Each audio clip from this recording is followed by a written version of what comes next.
Welcome students, welcome to your online study classes. Class 10 Subject Science Physics Chapter 10 प्रकाश परावर्तन तथा अपवर्तन। Students, इससे पहले की वीडियोस में हमने प्रकाश का परावर्तन क्या है और उसके नियम क्या हैं, प्रकाश का अपवर्तन क्या है, उसके नियम क्या है, इन सब टॉपिक्स पे क्लास डिस्कस की है।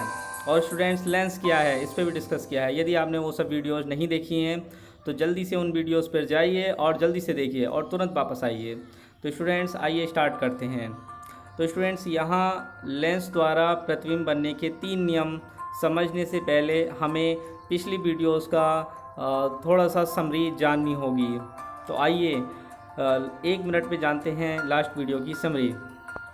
तो स्टूडेंट्स, यहाँ आप देखेंगे तो ये आपके पास उत्तल लेंस है, ये इसकी मुख्य अक्ष है और ये प्रकाशीय केंद्र O है। ये वक्रता केंद्र C1 और वक्रता केंद्र C2। और स्टूडेंट्स, इसमें मुख्य फोकस F1 और F2 ये चीज़ यहाँ पर हैं। ये फोकस दूरी F और ये वक्रता त्रिज्या R। तो स्टूडेंट्स, आगे बढ़ते हैं और हम जानते हैं अवतल दर्पण के बारे में, अवतल लेंस के बारे में। यहाँ अवतल लेंस है, अवतल लेंस की मुख्य फोकस ये प्रकाशीय केंद्र O, फोकस दूरी F1 और F2, वक्रता केंद्र C1 और C2। और स्टूडेंट्स, ये है वक्रता त्रिज्या और ये है फोकस दूरी F। तो आइए स्टार्ट करते हैं इन्हीं जानकारियों के साथ आज का ये सेशन। तो स्टूडेंट्स, आपके सामने प्रश्न है, गोलीय लेंस द्वारा प्रतिबिंब बनने के मुख्य नियम लिखिए। यदि एग्जाम में ये प्रश्न आता है तो आप इसका उत्तर किस प्रकार से लिखेंगे और अच्छे मार्क्स प्राप्त करेंगे, आइए जानते हैं। तो स्टूडेंट्स, इसका उत्तर हम इस प्रकार से लिख सकते हैं कि लेंस द्वारा प्रतिबिंब बनने के मुख्य नियम इस प्रकार हैं। तो यहाँ पहला नियम ये है स्टूडेंट्स कि बिंब से मुख्य अक्ष के समांतर चलने वाली प्रकाश किरण उत्तल लेंस से अपवर्तन के पश्चात लेंस के दूसरी तरफ मुख्य फोकस से होकर गुजरती हैं।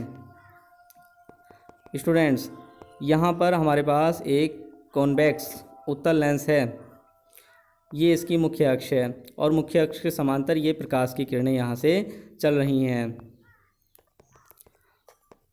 प्रकाश की ये किरणें अपवर्तन के पश्चात किसी एक बिंदु पर मिलती हैं और यही बिंदु हमारा मुख्य फोकस बिंदु होता है। ये प्रकाश का लेंस द्वारा प्रतिबिंब बनने का प्रथम नियम है कि मुख्य अक्ष के समांतर चलने वाली प्रकाश की किरणें अपवर्तन के पश्चात मुख्य फोकस बिंदु पर मिलती हैं। इसी का दूसरा भाग जो कि अवतल लेंस के लिए है वो इस प्रकार है कि अवतल लेंस की स्थिति में प्रकाश किरणें लेंस की उसी तरफ स्थित मुख्य फोकस से अपसरित होती प्रतीत होती हैं। वास्तव में नहीं मिलती लेकिन अपसरित होती हुई प्रतीत होती हैं। ये देखिए मुख्य अक्ष के समांतर चलने वाली प्रकाश की किरणें, ये एक बिंदु मुख्य फोकस बिंदु से होती हुई प्रतीत होती हैं। ये देखिए, ये है मुख्य फोकस बिंदु, यहाँ से चलती हुई प्रतीत होती हैं। स्टूडेंट्स, यहाँ आपको गौर करना है कि इस फिगर में आपको प्रकाश किरण की डायरेक्शन नहीं दर्शाई गई है, वो आपको दर्शानी है। ये डायरेक्शन आपको दर्शानी होंगी जिससे पता लगेगा कि प्रकाश की किरण किस डायरेक्शन से किस डायरेक्शन में चल रही हैं। तो आइए हम जानते हैं दूसरा नियम।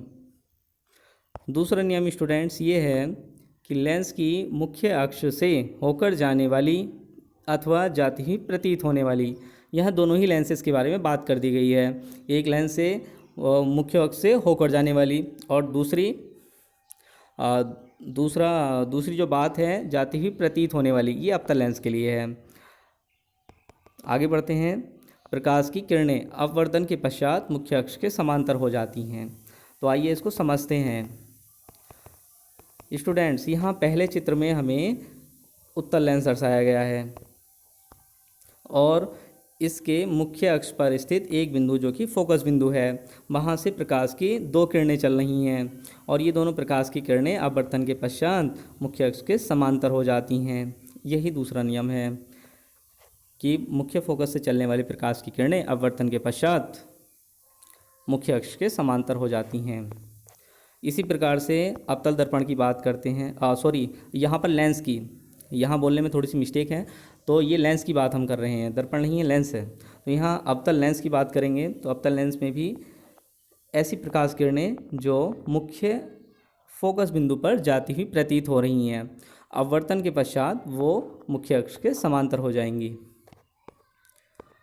तो स्टूडेंट्स, पिछला नियम का अपोजिट ही ये नियम है। अपोजिट कहिए मतलब इन द सेंस इनवर्स वे में, जहाँ समांतर प्रकाश किरणें एक बिंदु पर मिलती हैं या मिलती हुई प्रतीत होती हैं, ये प्रथम नियम। और जहाँ से एक बिंदु से चलने वाली प्रकाश की किरणें, यानी कि फोकस से चलने वाली प्रकाश की किरणें मुख्य अक्ष के समांतर हो जा रही हैं, ये दूसरा नियम है। तो ऐसा नहीं है कि पहला नियम वही है दूसरा ये है, आप दूसरे नियम को पहले नियम की जगह लिख सकते हैं। नियम वही रहेंगे, लेकिन आप उसका नंबर चेंज करना चाहें तो कर सकते हैं, ऐसा कुछ नहीं है। तो स्टूडेंट्स, ये हमने 2 नियम समझ लिए हैं। आगे बढ़ते हैं थर्ड नियम। थर्ड नियम की ओर ये है कि लेंस के प्रकाशिक केंद्र से होकर जाने वाली प्रकाश किरण अपवर्तन के पश्चात बिना किसी विचलन के निर्गत होती है। विचलन कहते हैं अपने मार्ग से इधर या उधर हट जाना या इधर उधर हो जाना। जैसे कि सघन माध्यम से विरल माध्यम में जाती है तो प्रकाश की किरण अभिलंब से दूर हट जाती है, तो ये विचलन कहलाता है, अपने मार्ग से थोड़ा सा अलग हो जाना। तो स्टूडेंट्स, जो प्रकाश किरण प्रकाशिक केंद्र से होकर जाएगी उसमें कोई विचलन नहीं होगा। तो आपतित किरण, निर्गत किरण दोनों ही समांतर होंगी, उनमें कोई विचलन नहीं होगा। ये बताइए कौन सा लेंस है? जी, ये अवतल लेंस है और ये उत्तल लेंस। तो यहाँ देखिए प्रकाशिक केंद्र ये है और इसका प्रकाशिक केंद्र ये है।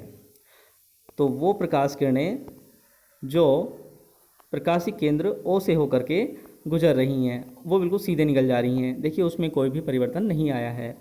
आपतित किरण और निर्गत किरण बिल्कुल सीधे निकल गई हैं। प्रैक्टिकली देखा जाता है कि ये प्रकाश किरणें आपस में समांतर होती हैं, और थियोरेटिकली जब हम कहते हैं तो बिल्कुल ये इस प्रकार से कहते हैं कि प्रकाश किरणें बिना विचलन के सीधे निकल जाती हैं। तो ये हमारा तीसरा नियम है। स्टूडेंट्स, अगर एग्ज़ाम में ये प्रश्न आता है तो आई होप कि आप इसको कर पाएंगे और अच्छे मार्क्स गेन कर पाएंगे। और इसी प्रकार की अगली वीडियो से जुड़े रहने के लिए आप व्हाट्सएप ग्रुप से या फिर यूट्यूब चैनल से लगातार जुड़े रहें। इसी आशा के साथ जय हिंद, जय भारत।